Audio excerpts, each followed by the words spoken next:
Auto Text Me and TireShop users have some control over their integration and how that works. Auto check-in is possible, but it is also possible to disable auto check-in. Go to Supplemental, then Store Setups, Third Party, choose Auto Text Me.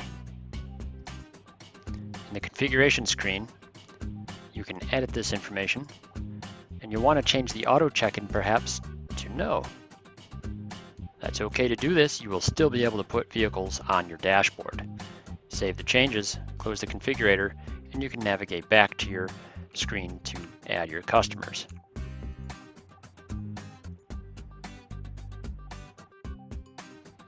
The manual check-in process is very similar to the automatic process.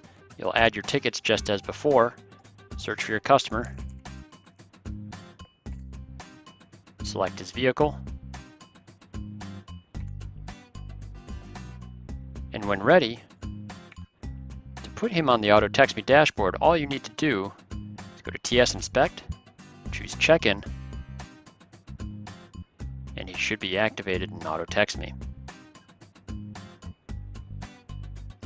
You can view the board to confirm the results.